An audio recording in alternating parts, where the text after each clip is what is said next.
بسم اللہ الرحمن الرحیم۔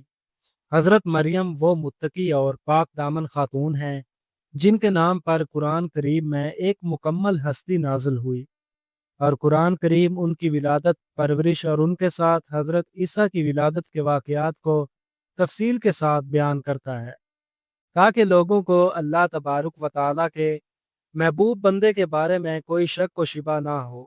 یاد رہے کہ حضرت مریم علیہ السلام کا تعلق حضرت داؤد علیہ السلام کے نسب سے ہے۔ آپ کے والد محترم اس زمانے میں بنی اسرائیل کی نماز کے امام تھے، اور آپ کی والدہ محترمہ عابدہ اور زاہدہ خاتون بھی تھیں۔ اس زمانے میں جب حضرت کی وفات ہوئی تو اللہ تعالیٰ نے حضرت زکریا علیہ السلام کو بنی اسرائیل کو عطا فرمایا تھا۔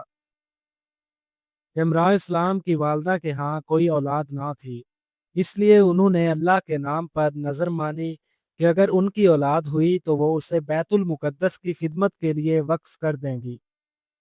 اس وقت کے رواج کے مطابق جو لڑکا اللہ کے نام سے سرشار تھا، اس کی نہ تو شادی ہوئی اور نہ ہی اس کی کوئی اولاد ہوئی۔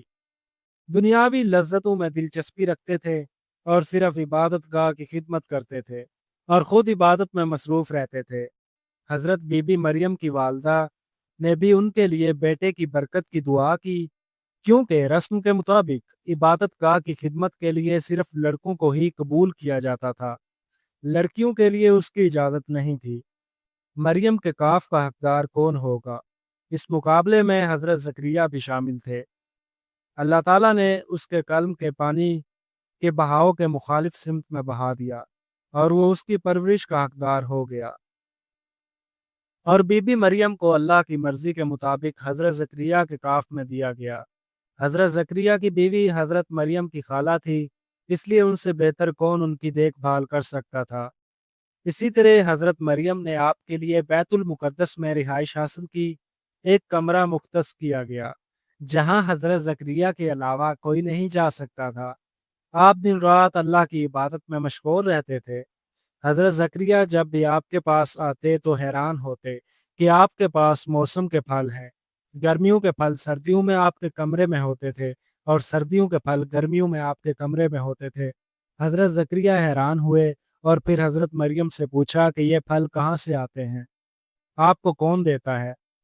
حضرت مریم نے پورے اطمینان سے کہا کہ یہ اللہ کی طرف سے ہے۔ پھر حضرت زکریا نے اللہ تبارک و تعالیٰ سے وارث کے لیے دعا کی۔ آپ کی بیوی کے بانجھ ہونے کے باوجود خدا کے فضل سے آپ کے ہاں حضرت یحییٰ کی ولادت ہوئی۔ رب تعالیٰ نے قرآن پاک میں حضرت مریم کی عظمت و فضیلت کا بارہا تذکرہ کیا ہے اور ان کی عقیدت کی پاکیزگی کو قرار دیا ہے۔ حضرت بی بی مریم کی عمر تقریباً 50 سال تھی جب ان کی عمر تقریباً 100 سال تھی۔ جب وہ 15 سال کی ہوئی تو ایک فرشتہ ایک خوبصورت نوجوان کی شکل میں نمودار ہوا۔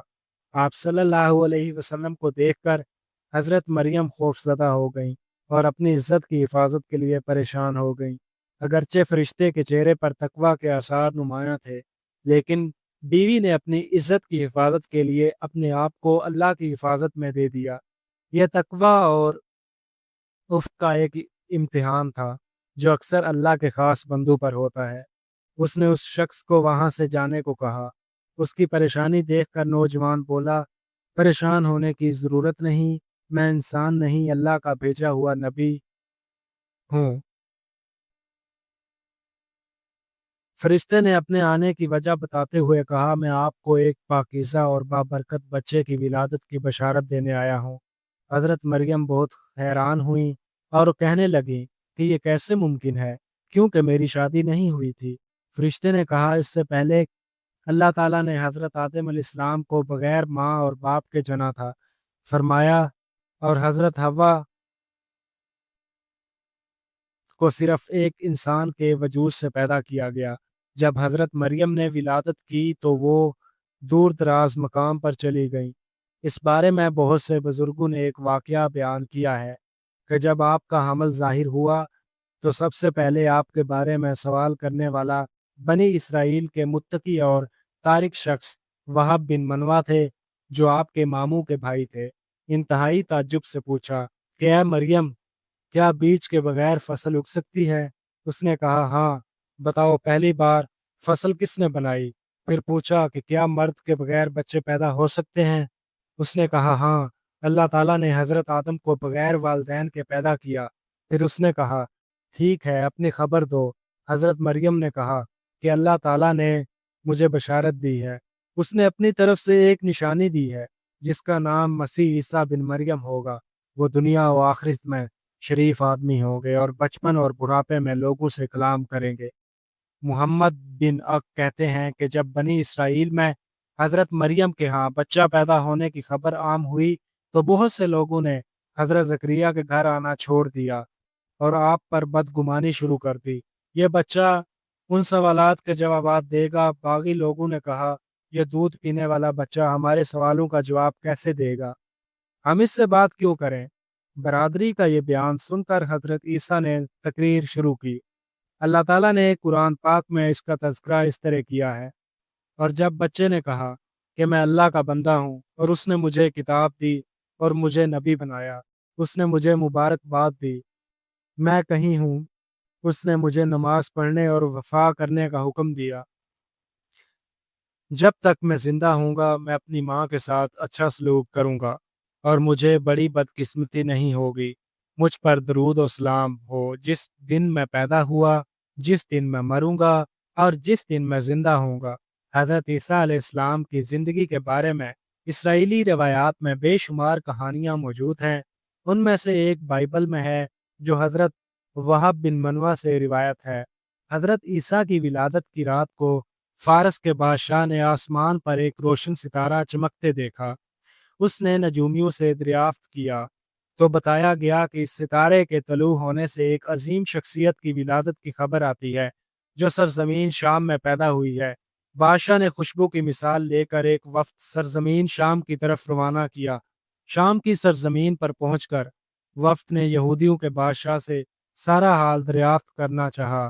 وفد سے یہ واقعہ سن کر بادشاہ گھبرا گیا اور پھر وفد کو بچے کے متعلق معلومات حاصل کرنے کی اجازت دے دی۔ باردوں کا یہ وفد بیت المقدس پہنچا اور حضرت عیسیٰ سجدہ تاج کو دیکھا اور کچھ دن وہاں رہے۔ اس دوران اس وفد کے کچھ لوگوں نے خواب میں اپنے بادشاہ کو اس بچے کا دشمن دیکھا۔ انہوں نے اپنا خواب حضرت مریم کو سنایا اور ان کو مشورہ دیا کہ اس بچے کو کسی محفوظ مقام پر لے جائیں۔ اس کے بعد حضرت مریم علیہ السلام حضرت عیسیٰ کے ساتھ مصر چلی گئیں۔ جب حضرت عیسیٰ علیہ السلام کی عمر 13 سال ہوئی تو وہ بیت المقدس واپس آ گئے۔ بخاری شریف میں حضرت عدہ بن صامت رضی اللہ عنہ سے روایت ہے کہ رسول اللہ صلی اللہ علیہ وسلم نے فرمایا جو شخص گواہی دے کہ اللہ کے سوا کوئی معبود نہیں، وہ اکیلا ہے اور اس کا کوئی شریک نہیں، اور محمد صلی اللہ علیہ وسلم اللہ کے بندے اور اس کے رسول ہیں، اور عیسیٰ اللہ کے بندے اور اس کے رسول اور مریم علیہ السلام اس کی جگہ ہیں وہاں، اور جنت صحیح ہے اور جہنم صحیح ہے، تو اللہ اسے ضرور جنت میں داخل کرے گا، چاہے وہ کوئی بھی عمل کرے، اللہ اسے ضرور جنت میں داخل کرے گا، اور وہ ہم سب کو پیارے قلب اور قرآن و حدیث پر عمل کرنے کی توفیق عطا فرمائے، آمین۔ اگر ویڈیو اچھی لگے تو ویڈیو کو لائک اور شیئر کریں، چینل کو سبسکرائب کریں، شکریہ۔